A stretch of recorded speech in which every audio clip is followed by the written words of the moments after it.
पिछले क्लास में हम लोग एरोमेटिक कंपाउंड्स के बारे में पढ़े थे, बेंजीन और उससे संबंधित जितने नोमेनक्लेचर थे उसको पढ़े थे।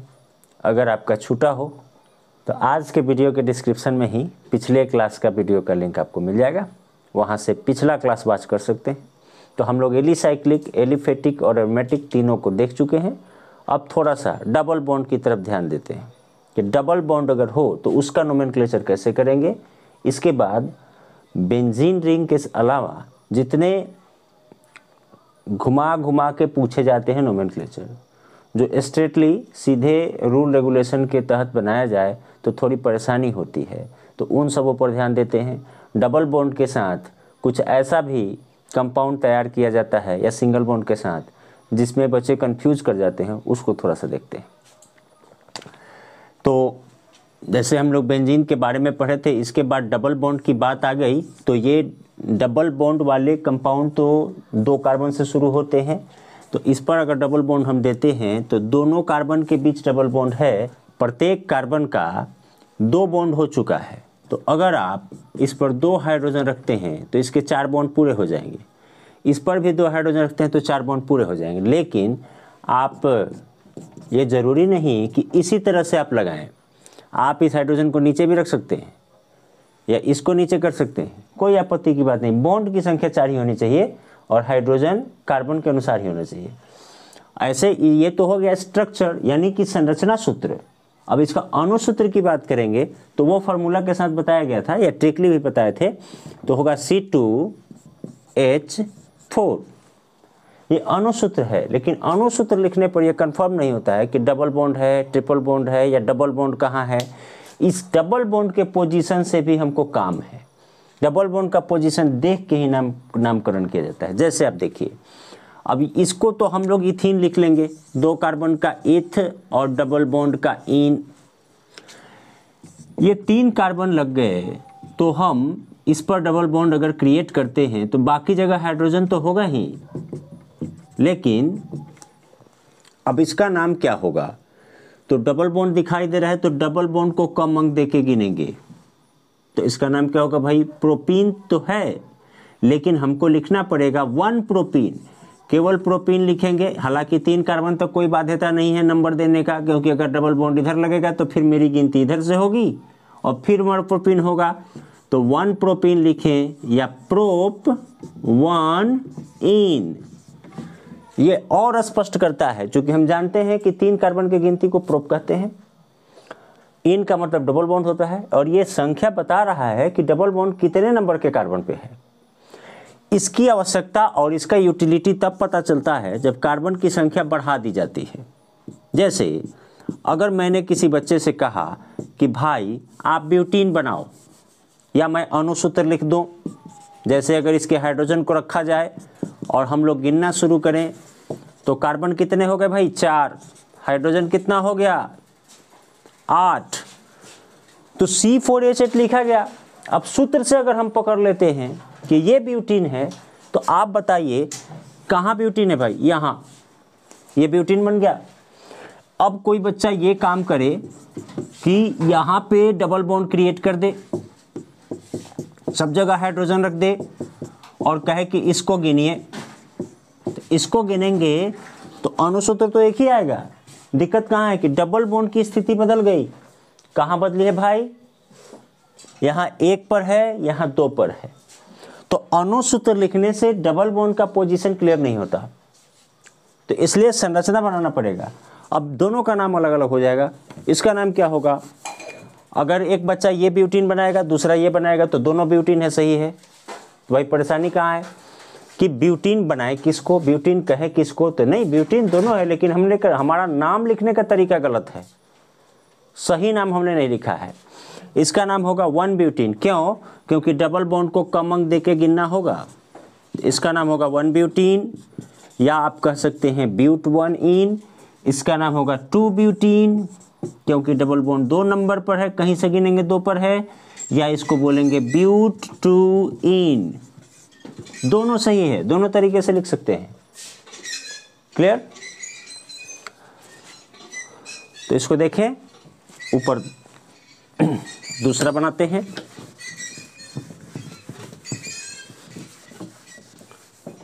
अब 5 कार्बन होता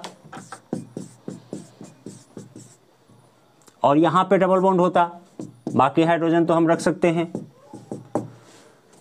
इसका नाम क्या होगा? 1 पेंटीन। अगर इसको हटा दिया जाए और यहां डबल बॉन्ड लगा दिया जाए तो यहां एक हाइड्रोजन बढ़ जाएगा, बाकी सारे बॉन्ड पे तो हाइड्रोजन होगा ही, तो इसका नाम क्या होगा? 2 पेंटीन। अगर इस बॉन्ड को और डिस्प्लेस कर दें हम इस ओर और यहां हाइड्रोजन जोड़ दें, अब इसका नाम क्या होगा? 2 पेंटीन, क्योंकि अब हमारी गिनती इधर से होगी, क्योंकि इधर से गिनने पर डबल बॉन्ड तीसरे कार्बन पर है और इधर से गिनने पर दूसरे कार्बन पर है, तो जहां से कम पड़ेगा वहां से गिनेंगे, तो इसका नाम हो जाएगा 2 पेंटीन। क्लियर? अब देखते हैं, ऐसा लिख सकते हैं आप, बता देते हैं इसको।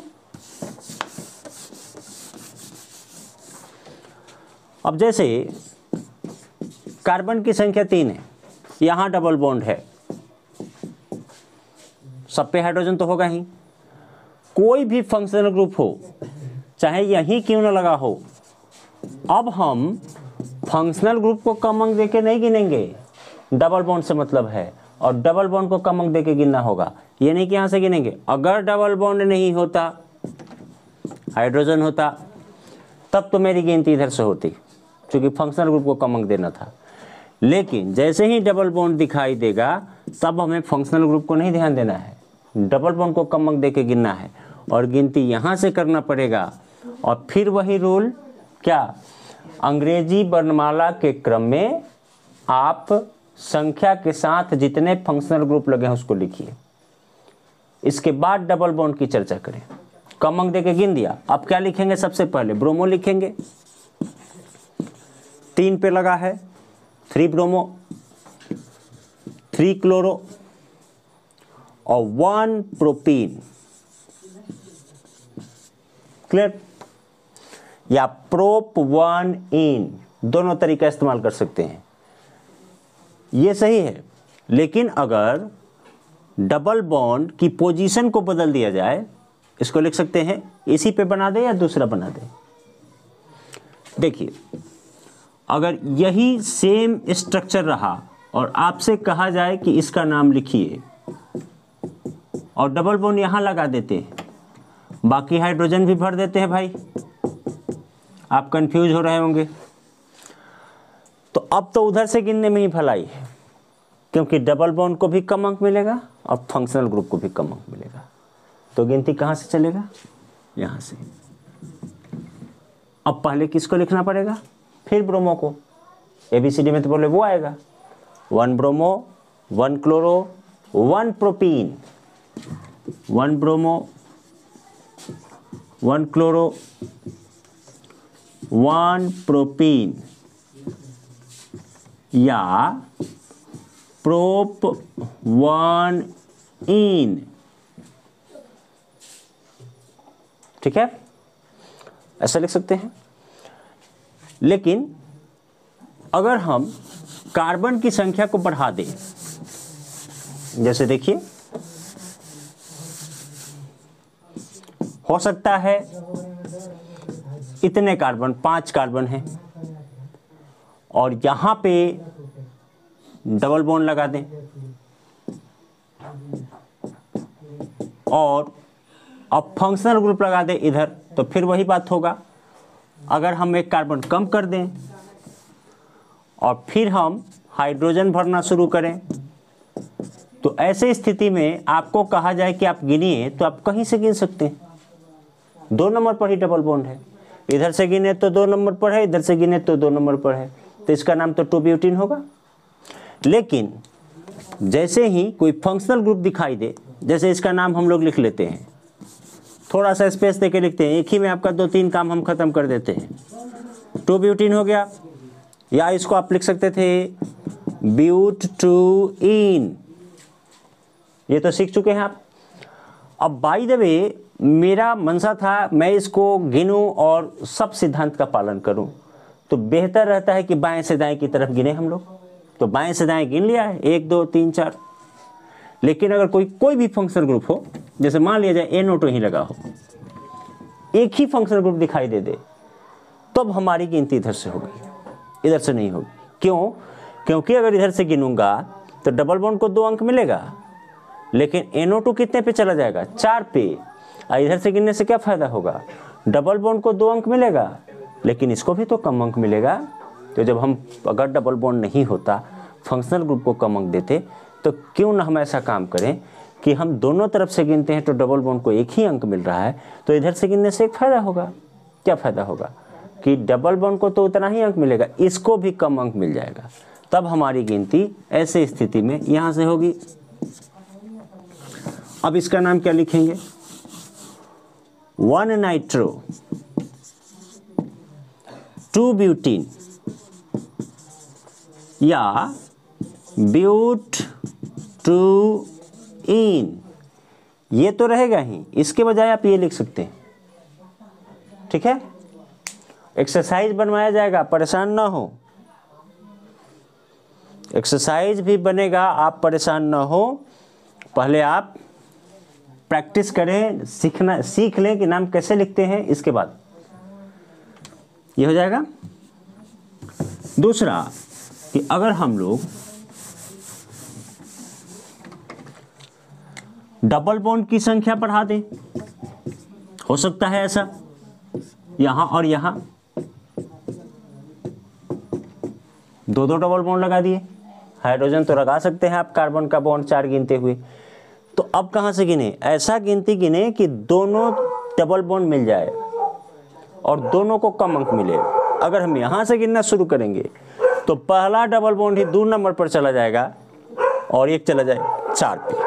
अगर इधर से गिनेंगे तो 1 पर और फिर जाएगा 3 पर। तो हम गिनती यहां से कर लें।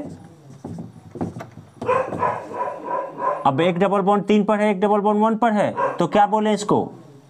कार्बन की संख्या 5 है, 1 3 पेंट डाई इन। या दूसरा तरीका, पेंट 1 3 डाई इन इस्तेमाल कर सकते हैं, दोनों तरीके से लिख सकते हैं। इसके साथ कुछ और फंक्शनल ग्रुप हो सकते हैं, तो उसको क्या करेंगे? अंग्रेजी वर्णमाला के क्रम में पहले ही लिख देंगे। क्लियर? फंक्शनल ग्रुप की संख्या बढ़ सकती है, तो उसके साथ भी जैसे डाई ट्राई हम लोग लगाते थे तो लगा सकते हैं, और डबल बॉन्ड को ही कम अंक देना पड़ेगा। जैसे जो अभी मैं आपको बताया हूं उसके अनुसार देख लीजिए आप। ये हो गया। अब इसके ऊपर हम इधर भी फंक्शनल ग्रुप लगाएं तो क्या फर्क पड़ेगा? हमको तो इसी को कम अंक देके गिनना पड़ेगा। हम 2-3 फंक्शनल ग्रुप लगा देते हैं। अब मैं कहता हूं इसका नाम लिखिए। क्या लिखेंगे?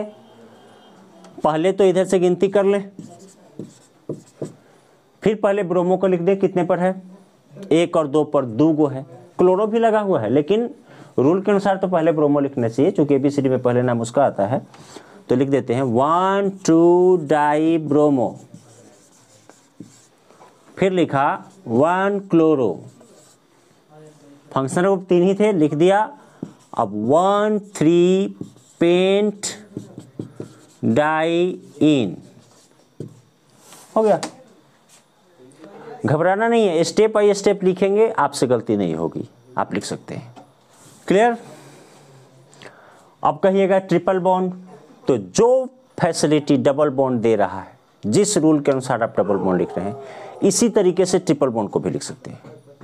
ट्रिपल बॉन्ड होगा तो ऐसे ही लिखेंगे। ट्रिपल बॉन्ड के लिए क्या जोड़ते हैं? आइन। और ट्रिपल बॉन्ड के पोजीशन को अगर हम ध्यान में दें तो फिर अगर ट्रिपल बॉन्ड के साथ फंक्शनल ग्रुप हो तो ट्रिपल बॉन्ड को कम अंक देके गिनेंगे और फंक्शनल ग्रुप को पहले ABCD के अनुसार लिख देंगे। तब लंबे चेन जो होंगे, पेरेंट एल्केन उसको बोलते हैं, पेरेंट एल्केन में संख्या के साथ ट्रिपल बॉन्ड के स्थिति को दर्शा देंगे। जैसे एक बार देख लें आप, हम लोग ऐसा लिख लेते हैं। देखिए यहाँ पे 4 कार्बन हो गए, यहाँ पे ट्रिपल बॉन्ड दे देते हैं, तो इसके 1 बॉन्ड खाली हो गए, इस पे ज़रूरत ही नहीं है क्योंकि इसका 4 ऑलरेडी पूरा हो चुका है, और इस पे 3 हाइड्रोजन हो गए। अब इसको कैसे लिखा जाए? तो उधर से गिनना पड़ेगा, ट्रिपल बॉन्ड नज़दीक है, 1 ब्यूटाइन या ब्यूट 1 आइन, 1 ब्यूटाइन या ब्यूट 1 आइन, दोनों तरीका इस्तेमाल कर सकते हैं। लेकिन फिर वही बात रहा क्या कि अगर हम यहीं लिखते हैं और यहीं ट्रिपल बॉन्ड को रहने देते हैं और कोई फंक्शनल ग्रुप इधर भी लगा दें, कोई दिक्कत नहीं, हमको तो उसी को कम अंक देके गिनना पड़ेगा। तो मेरी गिनती तो इधर से ही होगी। क्या होगी भाई? 1 2 3 4। अब पहले किसको लिख दें? एमिनो को लिख दें। कितने पे है? 4 पे है। 4 एमिनो, 4 ब्रोमो। पहले ब्रोमो को लिख सकते हैं क्या? नहीं, क्योंकि एबीसीडी में बाद में आता है वो। और फिर 1 ब्यूटाइन हो जाएगा। ये भी हो सकता है कि फंक्शनल ग्रुप भी उसी दिशा में हो जिस दिशा में ट्रिपल बॉन्ड हो। जैसे अब इसी को सुधार देते हैं, यहाँ ट्रिपल बॉन्ड लगा देते हैं, तो ये 2 हाइड्रोजन खत्म हो जाएंगे, ये गिनती खत्म कर देते हैं। अब कहते हैं कि आप इधर ही फंक्शनल ग्रुप लगा दे भाई। एक बात स्पष्ट है कि आप सोच रहे हो कि इधर लगाते तो क्या होता, तो इधर लगाते तो भी हमको गिनती इधर से ही करना पड़ता, क्योंकि ट्रिपल बॉन्ड की स्थिति इधर से ही नज़दीक है। इधर से करने पर 3 नंबर पे जाएगा, इधर से करने पर 2 नंबर पे जाएगा। तो हम इसको गिनती इधर से ही करेंगे। इधर से करने से क्या फ़ायदा है? ट्रिपल बॉन्ड को भी कम अंक मिलेगा, फंक्शनल ग्रुप को भी कम अंक मिलेगा। अब दोनों बीच में हो तो उसकी स्थिति भी बता चुके हैं, उस पर भी एक नोमेनक्लेचर आपसे बनवाते हैं। तो पहले किसको लिखा जाए? पहले तो ब्रोमो को लिख लें, 1 पे है 1 ब्रोमो। अब किसको लिखते हैं? क्लोरो को, 1 क्लोरो। अब किसको लिखें? नाइट्रो को। कहाँ कहाँ है? 1 और 4 पर, 1 4 डाई नाइट्रो। अब ट्रिपल बॉन्ड की स्थिति को बताया जाए, चूंकि सारा फंक्शनल ग्रुप खत्म हो चुका, 2 पेंटाइन या पेंट 2 आइन, दोनों तरीके इस्तेमाल कर सकते हैं। अब जहां बात कि जैसा कि हमने कहा था कि बीच में लिखने की बात आए, यहां पे ध्यान दें आप, यहां ट्रिपल बॉन्ड हो, तो ऐसे स्थिति में क्या किया जाए?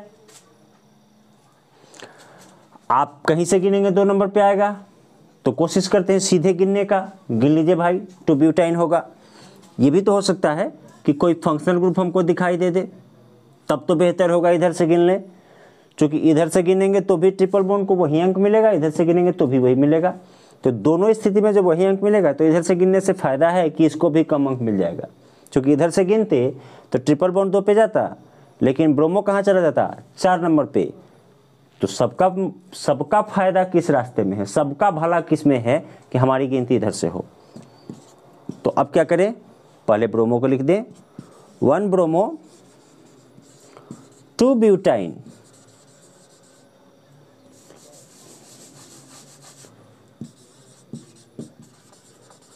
अब सोचिएगा कि दोनों तरफ होता तो क्या होता? ये भी हो सकता है, दिमाग में सवाल तो आ सकता है। तो दोनों तरफ हो तो कहीं से गिन सकते हैं। अब उस पर भी एक बार माही देते हैं। कंफ्यूजन किस बात का?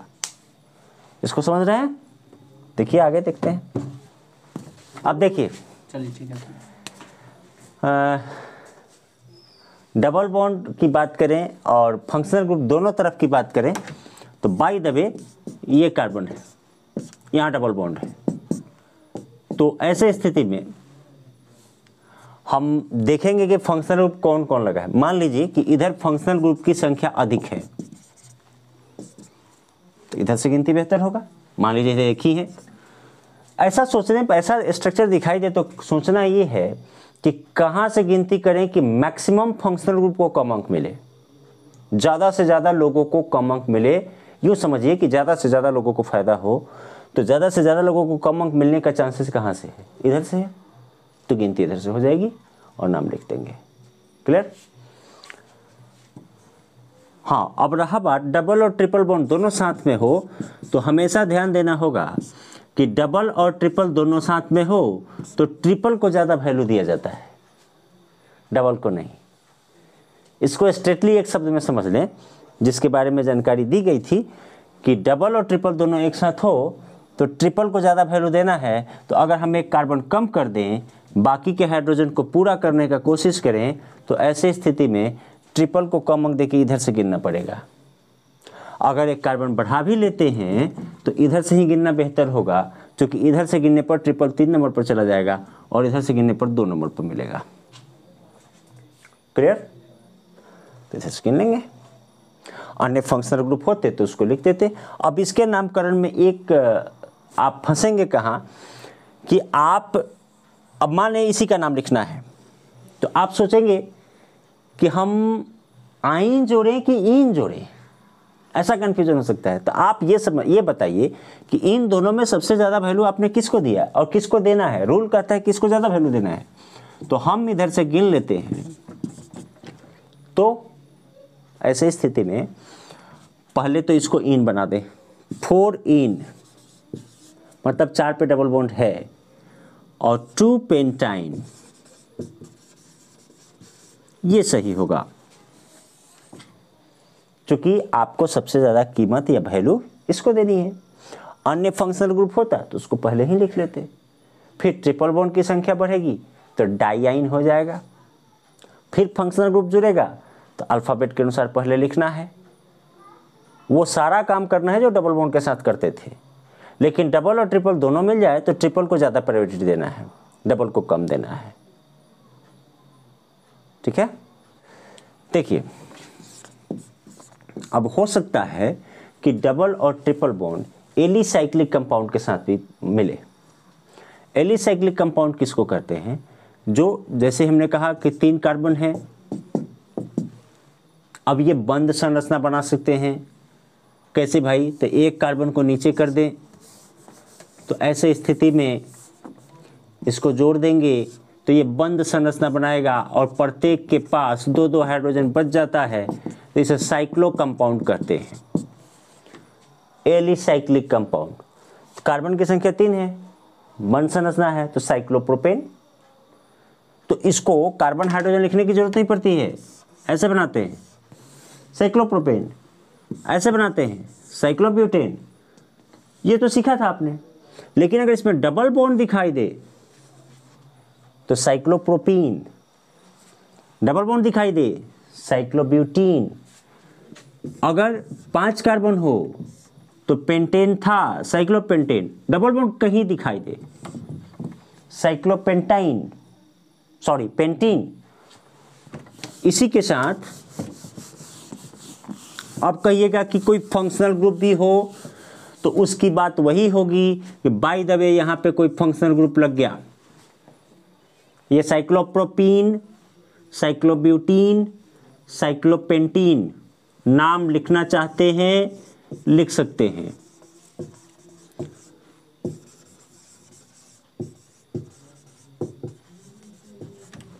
इसका क्या होगा? ये ब्रोमो हटा देते भाई,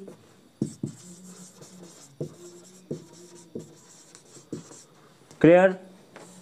तो आप एक काम करें, ये आप इसलिए लिखे हैं कि बंद संरचना है, ना तो कहीं से शुरू है ना तो कहीं से ख़त्म है, तो गिनती देना उचित नहीं है। लेकिन अगर फंक्शनल ग्रुप दिखाई दे देगा, जैसे जो ऊपर का संरचना उसी अनुसार बना देते हैं, तो कोशिश करें कि डबल बॉन्ड को ही कम अंक दे के गिने। तो अगर आप यहाँ से गिनना शुरू करते हैं तो डबल बॉन्ड पीछे छूट गया, तो आपको डबल बॉन्ड पकड़ के गिनना है तो यहाँ से गिनना पड़ेगा। अब क्या लिखेंगे इसका नाम? 3 ब्रोमो 1 साइक्लोब्यूटीन। क्लियर? अगर आप यहाँ से शुरू करेंगे तो डबल बॉन्ड पीछे छूट गया, क्योंकि गिनती तो आप लेफ्ट टू राइट चल रहे हैं, और लेफ्ट टू राइट चलेंगे तो पीछे छूट गया। लेफ्ट टू राइट चलने का मतलब क्या? यहाँ से चलिए तब तो डबल बॉन्ड पकड़ में आया। क्लियर? अब डबल बॉन्ड के पोजीशन की बात करेंगे तो यहाँ पर ध्यान दीजिए, जैसे ही हम डबल बॉन्ड क्रिएट करेंगे तो एक एक हाइड्रोजन दोनों के कम हो जाएंगे और कार्बन के 4 बॉन्ड पूरे हो चुके। तो अगर डबल बॉन्ड दिखाई नहीं दे रहा हो, इस पर ये चीज़ ध्यान देना होगा कि अगर हम प्रोपेन साइक्लोप्रोपेन बना रहे हैं तो किसी भी कॉर्नर पे कार्बन है तो आप अपने इच्छा अनुसार या नोमेनक्लेचर सीखने के लिए कहीं भी दो आप फंक्शनल ग्रुप लगा सकते हैं, दोनों एक भी हो सकता है, अलग अलग भी हो सकता है। तो आप इसकी गिनती वहीं से शुरू करें जहां पे फंक्शनल ग्रुप है। क्या लिख दें इसको, 1 ब्रोमो, पहले तो ब्रोमो लिखना पड़ेगा, 1 नाइट्रो और साइक्लो प्रोपेन। लेकिन अगर डबल बॉन्ड होगा तो क्या होगा, अब मान लीजिए यहां डबल बॉन्ड है, इस नाम को हटा देते हैं हम, तो आप इन दोनों कॉर्नर पे एक एक हाइड्रोजन ही है या एक एक बॉन्ड ही खाली है, तो इन दोनों जगहों पे आप कोई एक ही फंक्शनल ग्रुप लगा सकते हैं, दो नहीं लगा सकते, दो नहीं लगा सकते, दो का जगह ही नहीं है। क्यों नहीं है, तो अगर जैसे ही आप फंक्शनल ग्रुप लगाते हैं तो यहां वाले कार्बन की स्थिति क्या होगी, 2 बॉन्ड इधर, 1 बॉन्ड इधर और 1 बॉन्ड इधर, 4 पूरे हो चुके हैं। अब दूसरा नहीं लगा सकते हैं, क्लियर। तो इसका नाम लिखना होगा, तो फिर डबल ग्रुप पकड़ के गिनिए, 2 नाइट्रो 1 साइक्लोप्रोपीन बन जाएगा। अब रहा बात ट्रिपल बॉन्ड की, तो जैसे ही आप यहां ट्रिपल बॉन्ड देते हैं तो अब इन दोनों कॉर्नर के कार्बन के पास कोई भी हैंड्स खाली नहीं है, कोई भी बॉन्ड खाली नहीं जहां आप फंक्शनल ग्रुप लगाएं, इन दोनों जगहों पर नहीं लगा सकते हैं, आगे बढ़ना पड़ेगा और गिनती तो फिर ट्रिपल बॉन्ड को कम अंक देके करना पड़ेगा। तो इसके आधार पर आप नाम लिख सकते हैं, क्लियर। फिर अगली क्लास में इसके आगे बताया जाएगा, एक्सरसाइज बनाया जाएगा। थोड़ा सा और बचा है, जो टेढ़े मेढ़े नाम है उनको कैसे लिखा जाए, लंबे चेन को कैसे गिना जाए, इसके बाद एक्सरसाइज बनवाना शुरू करेंगे। पिछला वीडियो देखेंगे तो पीछे का नोमेनक्लेचर मिलेगा, जिसका लिंक डिस्क्रिप्शन में दिया रहेगा। चैनल को सब्सक्राइब करेंगे तो सारा वीडियो अप टू डेट मिलता रहेगा आपको। अगर आपको परेशानी है कमेंट बॉक्स में आइए, जो परेशानी है उससे कहें, उसको अगले क्लास में क्लियर कर दिया जाएगा, ठीक है।